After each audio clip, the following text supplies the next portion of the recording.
This video will show you how to get the long-awaited Eternal Floette, also commonly known as AZ's Floette in Pokémon Legends ZA. This Pokemon first appeared in Pokemon X and Y, but has been unobtainable until now. This is only available after you've beaten the main story and let the credits roll. I'll try to keep storyline spoilers to an absolute minimum, but some post-story gameplay mechanics will be mentioned just due to the nature of how you obtain this Pokemon. Now you're in the post-game, having achieved the A rank in the ZA Royale, you're granted a wish. You and Tawny both decide that you wish for the ZA Royale to continue, thus creating the Infinite ZA Royale. This is effectively your way of grinding money and endgame rewards, and is also the way you'll get Eternal Floette. You need to beat this new Infinite ZA Royale 15 times to fulfill the conditions to obtain Eternal Floette, and it's so easy to miss this because there's absolutely nowhere that mentions that you're even working towards a goal here. It wouldn't surprise me if people completely skipped over doing this in the endgame, because it can be very arduous grinding 50,000 points just once, let alone having to do it 15 times for a total of 750,000 total points.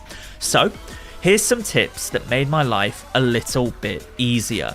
I focused on grinding up 2 Pokemon with good type variety, one physically attacking and one special attacking, that could basically one-hit KO practically anything here. Every Pokemon you come up against here is late level 50s, so having 2 level 80 pluses was significantly better than having a team spread full of, say, level 60s. I also EV trained both of them and gave them natures that exemplified their best stats. During the night, you have time to effectively grind about 90,000 points on average, if you're doing it pretty optimally. So for every night cycle, I was getting 2 of the 15 Royales done most of the time.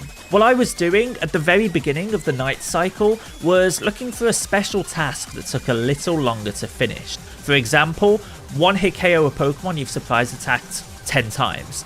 That would give 20,000 points. I'd keep that in my pocket for the entire first half of the night, getting my 50,000 points through other battles and tasks, returning to Quasartico Inc. to battle whoever it pit me against, and then returning to the battle zone with roughly a third of the night left to finish that initial 20,000 tasks still in my pocket from earlier and start with a huge head start for the next 50,000 cycle.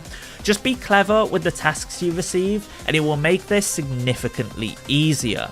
It probably took me 4 hours total to do 15 of these.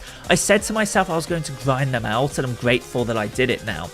Thankfully, it keeps track of how many you've beaten, so don't worry about keeping count. It's right at the bottom of the ZA Royale menu in the pause screen.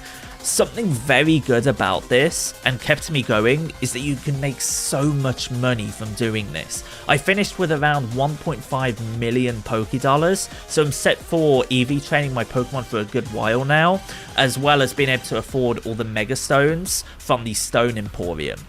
Once you go to Quasartico Inc. for your 15th battle, you will have a guaranteed battle against Tawny, or Urbane if you're playing as the female character. I want to keep spoilers to a minimum, but this is something I was very eager to see after the events of the main story. Once you beat them, you will get a cutscene tying up loose ends regarding the story, answering questions I know I definitely had, and after all of that, they will give you the Eternal Floette, as well as its Mega Stone. This was such a good way to wrap up the events of the game, and I'm definitely going to be EV training it so I can use it in battles. Do note that this is shiny locked, so don't bother trying to reset for a shiny. Just like the legendaries in the game, Game Freak have prevented that. Eternal Floette is overall a really nice Pokemon. Great special attack and special defense, and a decent speed tier. It's fragile against physical Pokemon, so be wary with who you're sending it out against, as that defense is paper thin, but overall, well worth the wait. Once it Mega Evolves, it doubles down on its special stats, actually becoming an incredible special attacker, and lightly patches up that physical defense so it can withstand more attacks. I'm definitely going to bring mine online. We've waited 12 years to be able to use this Pokemon. I hope you found this video helpful. A like would be amazing if you did, or leave a dislike with a comment telling me how I can improve my videos for the next time. Subscribe so you don't miss any more of my future Legends ZA videos. I've got a lot more on the way, and hopefully see you next time.